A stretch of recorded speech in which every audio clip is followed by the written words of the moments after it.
Bonjour, je vais parler du 7e épisode de Watchmen.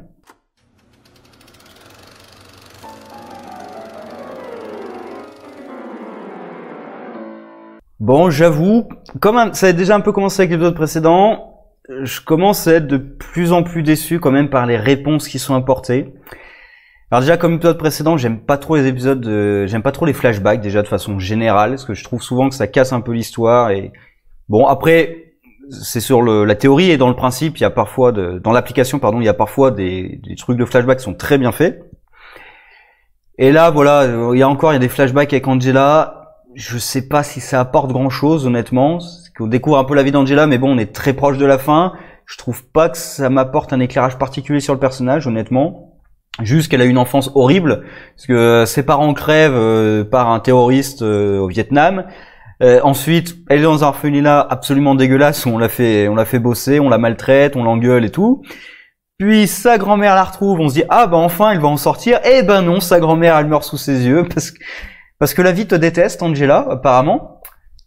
Alors j'imagine que ces flashbacks c'est pas tellement pour éclairer Angela, c'est plutôt pour préparer les flashbacks qu'il y aura dans l'épisode suivant. C'est aussi pour ça que ça me déçoit un peu, c'est que là les réponses nous sont apportées essentiellement avec des flashbacks, j'ai l'impression. Et on aura des flashbacks sur comment est-ce que Manhattan a rencontré Angela. Parce que pour moi, alors c'est pas la plus grosse déception. La vraie plus grosse déception que j'ai dans cet épisode, c'est quand même les méchants. J'y reviendrai.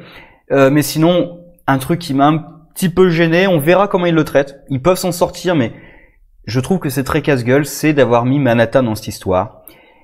Et en plus, sous la forme de Kal. Alors dès que j'ai vu ça, je me suis dit en plus Kal comme Kal-El, comme donc Superman. Et ensuite, du coup, je pense, ça sort pas de nulle part, parce que déjà il y en a qui avaient cette théorie. Et par exemple, je repense à un truc what the fuck, c'était le père au petit-déj qui explique à ses gamins que avant d'être né, on n'est rien, on n'existe pas, et qu'après être mort, on n'existe pas. Ce qui fait quand même beaucoup penser au discours de Manhattan sur le fait que mort ou vivant, le corps a la même structure, donc il n'y a pas de différence essentielle entre la mort et la vie. Voilà, ce côté très matérialiste du monde, cette vue, voilà, matérialiste et complètement détachée du monde de Manhattan, ça lui ressemble pas mal. Moi, le gros souci que je vais avoir, parce que à la fin, je me dis, mais non, pas Kal, parce qu'il préparait le fait que Manhattan était caché en tant qu'humain. J'aurais préféré que ce soit quasiment un anonyme. Quelqu'un qui n'ait pas d'importance dans l'histoire. Là, ça me dérange, parce que déjà, avec les pouvoirs de Manhattan, alors je comprends bien que sous la forme Kal, il a fait un truc, parce qu'on voit Angela qui lui arrache un truc de la tête, il a fait quelque chose pour ne plus avoir ses souvenirs. Alors ses pouvoirs, c'est pas clair, parce que on peut imaginer que la cavalerie est au courant de l'existence de Manhattan lorsque, pendant la White Night, ils ont attaqué Angela, et qu'elle a survécu au deuxième tireur. C'est sans doute Manhattan qui l'a protégée. Donc Kal doit quand même avoir un reste de Manhattan en lui, de manière instinctive peut-être. Et bon, ce qui va me déranger, c'est qu'avec les pouvoirs de Manhattan, bah normalement il devrait savoir tout ce qui s'est passé. Parce que là il va redevenir Manhattan. Donc il va bien voir ce qui se passe. Et comme il voit le temps de manière non linéaire, il devrait savoir ce qui s'est passé. Donc normalement Angela devrait quasiment être au courant de tout. Là, premier obstacle, on va voir comment ils vont gérer les pouvoirs de Manhattan à ce niveau-là. Deuxième obstacle, c'est que bah, maintenant que Manhattan est libre, bah, normalement c'est game over, hein, c'est fini. Alors il y a peut-être la technologie de la 7e cavalerie, bon... J'y crois pas trop, mais peut-être l'horloge justement de Trio et compagnie. En même temps, c'est censé être les gentils, donc je sais pas pourquoi leur horloge aurait un impact sur Manhattan.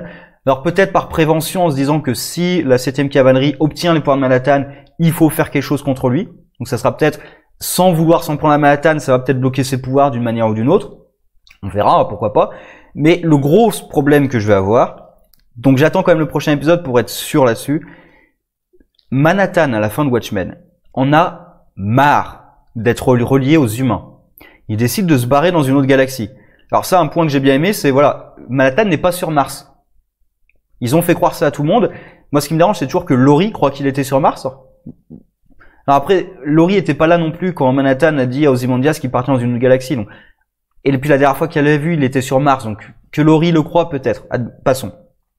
Donc il était vraiment pas sur Mars, mais il est revenu sur Terre. Donc déjà, pourquoi il est revenu sur Terre? À quel moment il est revenu sur Terre? Pourquoi? Et comment est-ce qu'il est tombé amoureux d'Angela? Sérieusement. Et pourquoi pour elle, pas pour Laurie, pas pour sa première femme, mais pour elle, il décide de redevenir humain? Pourquoi? Surtout que, comme Manhattan voit le temps de manière non linéaire, il devait savoir qu'il pouvait redevenir humain.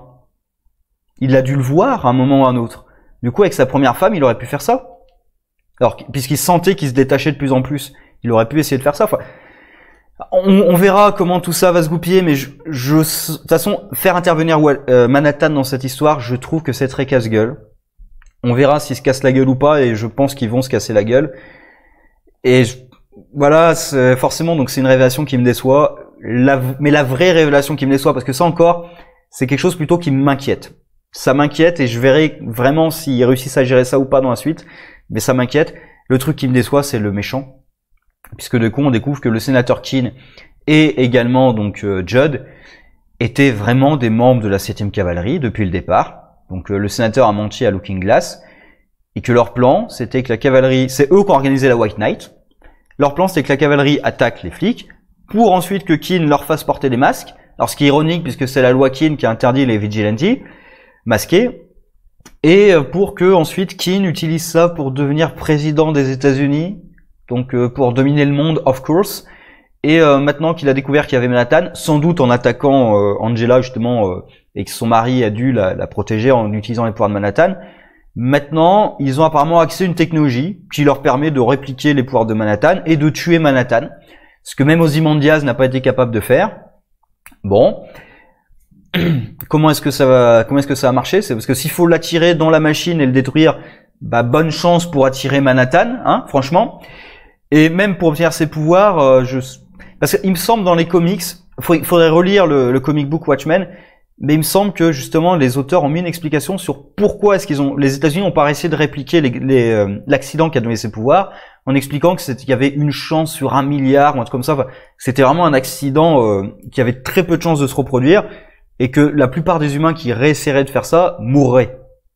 Il me semble, il faudrait retrouver ça, mais il me semble avoir lu dans une bulle, c'est vraiment en passant, mais je crois que l'explication est donnée, parce que sinon tu te demandes pourquoi les Américains n'ont pas reproduit plein de Docteur Manhattan. Et il me semble que l'explication c'est vraiment que il y avait très peu de chances qu'il y survive. C'est vraiment un coup de bol qu'il ait survécu. Et donc voilà, comment est-ce qu'ils vont obtenir les pouvoirs, et surtout les méchants. Du coup, le but des méchants, ce sont donc des types qui travaillent avec des suprémacistes blancs. Alors certes, Keene dit qu'il n'est pas suprémaciste blanc, mais que les blancs ont des difficultés. Alors ça a été montré dans la série avec le bidonville de Nixonville, d'accord, mais de façon générale dans la série, on n'a pas... De toute façon, on n'a pas vraiment traité de la situation politique. Donc on ne sait pas vraiment quelles sont les lois en place, quels sont l'état de la population, le niveau de pauvreté et tout, parce qu'on n'est pas dans notre monde. On est dans un monde différent, avec notamment des sources d'énergie que Manhattan a apportées, avec des technologies qui sortent de l'ordinaire par rapport à ce qu'on connaît. Donc on ne sait pas du tout quelle est la situation politique. Du coup, quand il nous dit ça, les blancs ont du mal à vivre, tu te dis, bah dans la série, à part le bidonville de Nixonville, et c'est pas tous les blancs, c'est une zone précise de Tulsa, pourquoi est-ce que dans le pays, bon, du coup, ça le fait juste passer pour un raciste. En même temps, bon, il travaille avec les suprémacistes blancs, donc oui, le faire passer pour un raciste, c'est pas très dur quand même. Et il veut devenir Dieu, quoi. C'est ça en plus, littéralement, il veut devenir Dieu, hein. Et on sait pas tellement ce qu'il va faire derrière. Après, si t'as les pouvoirs de Manhattan, tu peux quasiment faire ce que tu veux. Donc voilà, on sait pas exactement quel est son plan. C'est juste dominer le monde, of course. C'est ce que je craignais de faire justement avec Cyclops et du coup avec des vrais membres du clan. Je craignais ça. C'est quand les méchants c'est des membres du clan, bah forcément c'est des grands méchants, très très méchants, parce que tu peux pas trop faire dans la nuance là. Bon, on verra quand même la suite. Sur Manhattan, je suis inquiet, mais je suis pas encore absolument convaincu que ça soit une catastrophe. J'attends de voir comment ils vont traiter ça. La manière dont il a rencontré Angela, comment ils vont traiter leur liaison. Voilà, j'attends de voir tout ça. Peut-être que même Manhattan s'était pas attaché à Angela. Peut-être qu'il a juste fait ça parce qu'il savait ce qui allait se passer. On sait jamais. Et c'est peut-être même pas le vrai Manhattan, parce que Manhattan peut se dédoubler et tout. Donc, on peut imaginer plein de choses. Un retournement qui serait génial, ça serait que ce soit pas la Terre en fait, que ce soit une des terres créées par Manhattan et que tout ça ne soit pas vrai. Enfin, ils peuvent faire plein de retournements what the fuck. Il y a encore des trucs what the fuck dans l'épisode avec le tuto là qu'ils implantent dans Angela. Il y a l'éléphant aussi. Je sais pas, est-ce que ça serait pour faire une blague du genre elle a une mémoire d'éléphant? On associe les éléphants à la mémoire, donc est-ce que ça serait pour faire une espèce de blague comme ça? Je sais pas. Alors, il y a des éléments what the fuck qui sont toujours pas expliqués dans la série. Je pense à Lubman. Est-ce qu'ils vont le faire intervenir dans la série? Sinon, on répond à quelques questions. Enfin, on répond à pas mal de questions, mais sur Trio, on répond à quelques questions. Par exemple, Bian, qui est sa mère, qu'elle a clonée et dans laquelle elle met ses souvenirs de sa mère. C'est assez bizarre. Et on a aussi des réponses peut-être, pas sûr. Il y a des éléments parce que dans une de ces trucs publicitaires, il y a Trio qui explique qu'elle a envoyé le premier vaisseau, je crois, avec un réacteur à fusion nucléaire. Je suis plus sûr, parce que c'est vraiment au passage. C'est sur un écran que regarde Angela et on voit un peu le passé de Trio. Et je me demande si justement, ça serait peut-être pas elle qui a, du coup, avec ce vaisseau, envoyé Ozymandias sur une autre planète. Parce que ce qui se passe avec Ozymandias, vu les échelles de temps, parce qu'on nous dit qu'il a un procès qui a duré à peu près 1 an, voire plus. Donc ça s'est passé avant la série. Ça se passe pas en parallèle de la série, ça se passe avant, je pense.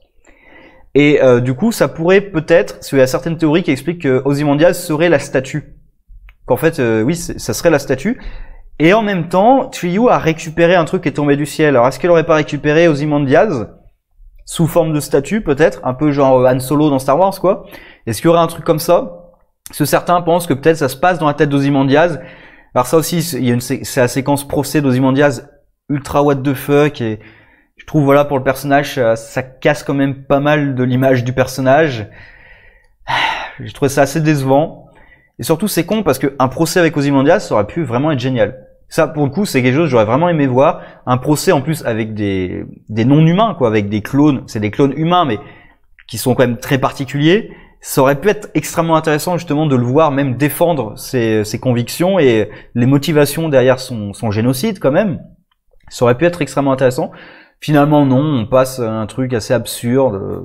Bon, voilà, avec des cochons qui entrent et tout. Voilà, c'est complètement absurde. Après, c'est à l'image de la série, hein, ils ont mis du what the fuck de partout. Bon, voilà, là, je trouve pas que ce soit très intelligent d'en mettre là. Alors, on verra. Pareil, Trio dit que son père va arriver, sera bientôt là.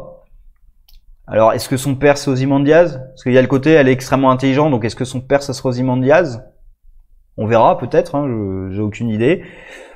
Je doute que ça soit Manhattan quand même, mais ça peut être Ozymandias.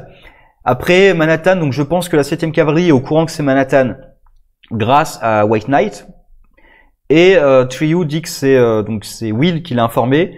Là aussi, peut-être que Will simplement espionnait sa fille, sa petite fille, pour avoir des informations sur elle. Ça serait une des hypothèses qui fait que lui est au courant que c'est Manhattan. Et Looking Glass aussi qui s'est échappé, qui a tué tous les membres de la 7e cavalerie envoyés contre lui et qui du coup va attaquer Sénateur Keane, parce que je pense qu'ils sont encore dans la base secrète où les a trouvés Looking Glass. Donc. Et apparemment c'est bien Keane qui les a envoyés, parce que Keane du coup a menti à Looking Glass. Je trouve ça très décevant, Keane. C'est même pas un plan du genre je vais révéler la vérité aux Américains, parce qu'en plus il a une dynamite d'un point de vue politique. S'il sort les vidéos qui expliquent aux Américains que la théorie du complot est vraie, que leur président leur ment depuis des décennies, que Ozymandias, qui est vu un peu comme un héros, c'est un putain de génocidaire, il a une bombe politique pour être élu président, pourquoi est-ce qu'il passe par ça? Enfin, bon, voilà. Et même aussi le fait de pas tuer Laurie, c'est pourquoi tu gardes Laurie en vie? Sérieusement? C'est même elle lui demande, c'est... Après, j'aime bien le personnage de Laurie, en plus aussi la façon de faire. Enfin, sérieusement, une trappe secrète. Qui a une putain de trappe secrète chez lui? Sérieusement. Bah là, après, voilà. Globalement, c'est quand même très bien fait. Je suis surtout extrêmement déçu par les réponses. On verra quand même, il reste 2 épisodes. Donc, tout peut changer, on peut avoir 2 nouvelles révélations et tout. J'attends de voir, je pense qu'ils vont se casser la gueule avec Manhattan. Mais j'attends de voir quand même. Et le méchant, je vois pas tellement comment maintenant on peut un peu redorer un peu l'image du méchant, parce que là, oui, c'est un raciste, je suis pas sûr, mais en tout cas il est proche des mouvements racistes, et il veut devenir président. Ouais, c'est juste ça son but. Enfin maintenant son but c'est même pas d'être président, c'est d'être Dr Manhattan. On verra, hein, mais voilà, je suis pas très enthousiaste pour la fin. Mais bon, au moins, ça aurait été une bonne série. Même si les réponses sont décevantes, ça restera une bonne série quand même. Après, pour moi, si les réponses vraiment restent là-dessus et qu'il n'y a pas de nouveautés et qu'ils réussissent pas à gérer Manhattan, et je pense qu'ils auront vraiment du mal, pour moi, ça sera dommage parce que ça ne deviendra pas une très bonne série. Sur ce, au revoir.